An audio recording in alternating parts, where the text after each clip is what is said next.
और अब बात तीसरे चैप्टर में राहुल गांधी की। संसद में आज भारी हंगामा रहा। 2 बार सदन की कार्रवाई को रोकना पड़ा।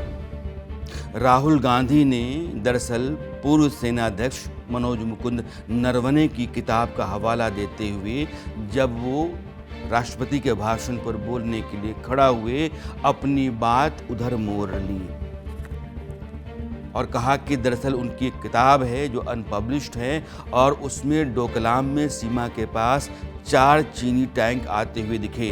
जनरल नरवणे की किताब का हवाला देकर के लद्दाख के इलाके में चीनी सैनिक आने और फिर उसमें प्रधानमंत्री और रक्षा मंत्री राजनाथ सिंह ने क्या कहा, इस बात को लेकर के उन्होंने अपनी बात रखना शुरू कर दिया। इस पर ऐतराज़ किया सरकार ने। राजनाथ सिंह ने कहा कि जो किताब पब्लिश नहीं है उस पर आप बात कैसे कर सकते हैं। अमित शाह ने ऐतराज़ किया, किरण रिजिजू ने ऐतराज़ किया, अनुराग ठाकुर ने ऐतराज़ किया कि यह बात राष्ट्रपति के भाषण पर आप बोलने के लिए खड़ा हुए हैं, आपने एक ऐसी बात का हवाला दिया है जो किताब के तौर पर है, आप कह रहे हैं, लेकिन वो अनपब्लिश्ड है। वो कितना सच है, एक मैगजीन के जरिए आपने अपनी बात रखी है। सदन के भीतर क्या कुछ हुआ है आप यह सुनिए, फिर मैं आता हूँ कि राहुल गांधी ने जो कुछ भी कहा है दरअसल उसका अपना कुछ अतीत भी तो है, कुछ रेफरेंस पॉइंट्स भी तो हैं, उन पर मैं आऊंगा। ये गारंटीड ऑथेंटिक है। इसमें नरवणे जी ने कहा है कि उनका मेमोआर है, उसे सरकार पब्लिश नहीं होने दे रही है, इसमें सब लिखा है। और मैं सिर्फ इसमें से 5 लाइन पढ़ना चाहता हूं जिसमें नरवणे जी ने राजनाथ सिंह के बारे में और मोदी जी के बारे में बोला है।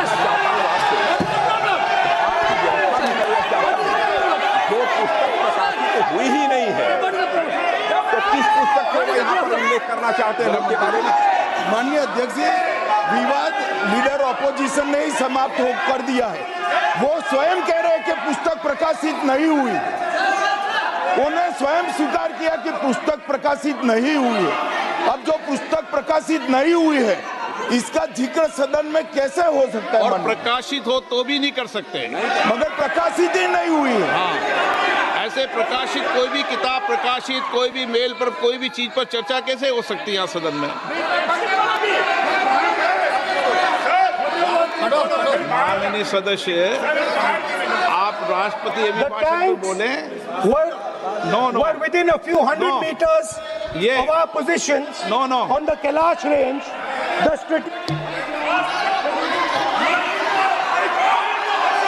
माइक का कंट्रोल, सदन को गुमराह करने की कोशिश न करें और यहां अनावश्यक बातों का उल्लेख नहीं किया जाना चाहिए। राहुल जी,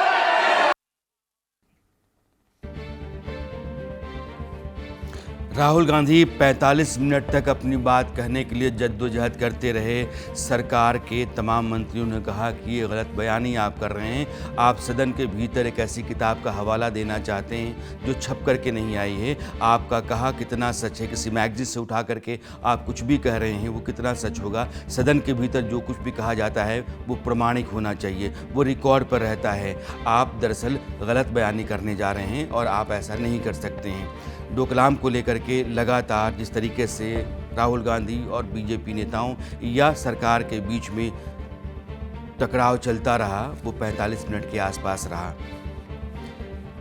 बीजेपी नेता लगातार कह रहे हैं कि जो किताब छपी नहीं है उसको आप कोट कर रहे हैं।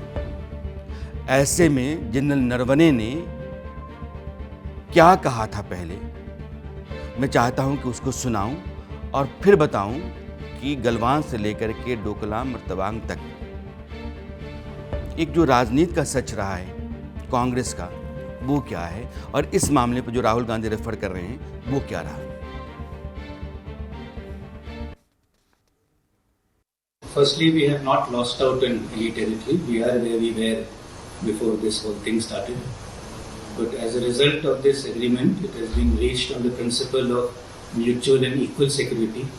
So I think that should be the way we look at this whole disengagement process, that it is serves the interests of both countries to have a very stable LAC and with less chances of any confrontation taking place. That should be the larger viewpoint that we take. And not an inch has been lost. Not an inch of violence, that's right. Approaching this whole issue in a step-by-step manner. So the initial step was, of course, the disengagement, which I've just talked about. So future rounds of talks will continue, and I'm sure that through these talks we will be able to narrow down our differences and arrive at a acceptable solution, once again based on mutual and equal security, and which is acceptable to both sides, and only when it is acceptable to both sides will it actually succeed. General Naravane ने ये कहा कि हिंदुस्तान की 1 inch ज़मीन भी कभी किसी कब्जे में नहीं आई है। दोनों देशों के बीच में म्यूचुअल एग्रीमेंट के ज़रिए बहुत सारे मसले सुलझाए जाते रहे हैं, लेकिन भारत की जो इंटीग्रिटी है और भारत की सरहद है, इन दोनों को कभी ख़तरा रहा नहीं है। राहुल गांधी डोकलाम का जिक्र करना चाहते थे। दरअसल उसी के हवाले से वो कह रहे थे कि डोकलाम के दौरान ही चीनी फ़ौज लगातार आ रही थी। उस समय नरवणे ने प्रधानमंत्री और रक्षा मंत्री राजनाथ सिंह को फ़ोन करके जानकारी दी थी और कहा था कि यहाँ से आदेश आ जाए। उसका हवाला दे रहे थे जो उस मैगज़ीन में छपा हुआ है। इस पर सरकार ने एतराज़ किया कि ये ठीक नहीं है। डोकलाम क्या है? डोकलाम 2017 की घटना है, आपको पता होगा। भूटान के पास भारत, चीन और भूटान, चीन का वो हिस्सा जो तिब्बत कहलाता है, तो तिब्बत, भूटान और हिंदुस्तान, यह जो तीनों देशों की सरहद जिस इलाके में मिलती है वहाँ डोकलाम है, भूटान का हिस्सा है, जहाँ चीन सड़क बना रहा था और वहाँ भारत की फ़ौज ने भूटान की खातिर खड़ा होकर के यह बताया था कि आप ये नहीं कर सकते हैं। लगभग 2.5 महीने तक दोनों सेनाएं एक दूसरे के आमने सामने रहीं। उसी दौरान का राहुल गांधी जिक्र कर रहे थे। लेकिन 2-3 बातें हैं। अब ये नक्शा आपके सामने है। ये नक्शा भारत के जम्मू कश्मीर का है। पाकिस्तान का कब्ज़ा कश्मीर के हिस्से पर है, उसको हम POK कहते हैं, और एक हिस्सा है जिसको अक्साई चिन्ह कहते हैं। नेहरू जी के दौरान नेहरू जी ने जैसे ही कहा कि पाकिस्तान की तरफ से जो फ़ौज और कबायली आए हुए थे 1948 में, उनको भगाते भगाते हिंदुस्तान की सेना जहां तक पहुंची हुई थी और कुछ दिनों के भीतर वो पूरे इलाके से भगा देती, उन्होंने वहां युद्ध विराम की घोषणा कर दी और फिर जहां हमारी फ़ौज रुक गई वही LOC हो गया और पाकिस्तान के कब्ज़े में वो हरा हिस्सा आपको दिखाई पड़ रहा है। ये नेहरू जी के तहत हुआ था। और आपको लाल रंग से जो हिस्सा दिख रहा है ये अक्साई चिन्ह है। यह जम्मू कश्मीर का वो हिस्सा है जो चीन ने 62-63 से पहले ही ले लिया था। पाकिस्तान ने लाल रंग का जो हिस्सा आप देख रहे हैं 5000 वर्ग किलोमीटर का इलाका है, वो इलाका पाकिस्तान ने चीन को गिफ्ट कर दिया। तो 38,000 वर्ग किलोमीटर का लाल वाला इलाका जिसको अक्साई चिन्ह कहते हैं, और दूसरी लाल पट्टी जो छोटी सी है 5,000 वर्ग किलोमीटर की, यह मिला करके 43,000 वर्ग किलोमीटर का इलाका है। यह उस समय का है जब नेहरू जी हमारे देश के प्रधानमंत्री थे। तो लाजिमी है कि इतने बड़े इलाके पर कब्ज़ा जो है चीन का, हमारा या पाकिस्तान का, वो एक सरकार के कारण रहा है और भारत के लिए एक चुनौती रहा है, वो नेहरू सरकार थी। अब उसी डोकलाम के जिक्र पर आते हैं जिस डोकलाम का उल्लेख राहुल गांधी करना चाहते थे। इतिहास को सामने रखना ज़रूरी होता है। डोकलाम के दौरान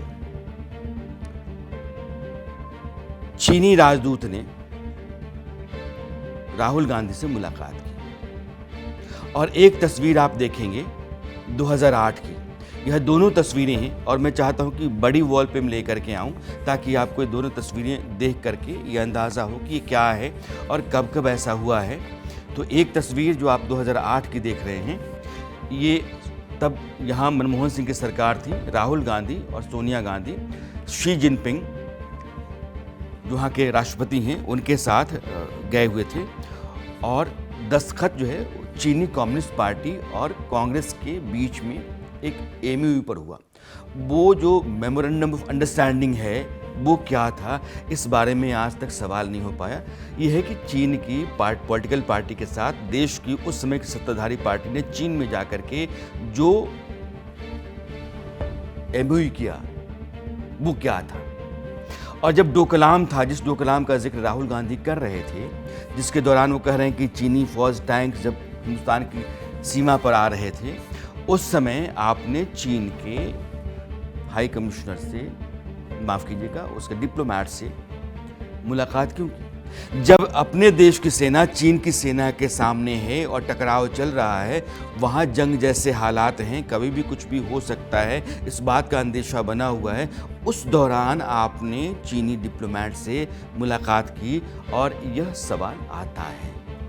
अब जब आप जनरल नरवणे का हवाला देकर के कोई सवाल पार्लियामेंट के भीतर करते हैं, तो जनरल नरवणे ने उस बात को इनकार किया कि इंच भर भी ज़मीन हिंदुस्तान की गई। अब सवाल यह है कि प्रधानमंत्री, रक्षा मंत्री ने क्या कहा था, ये सिर्फ नरवणे जानते हैं। उनकी किताब जब तक पब्लिश नहीं होती है, तब तक दुनिया, हिंदुस्तान भी नहीं जान सकता है। तो जो बात पर्दे में है, वो सदन में आप लाते हैं, तो उसका कोई प्रमाण होना चाहिए। सरकार यही पूछ रही थी।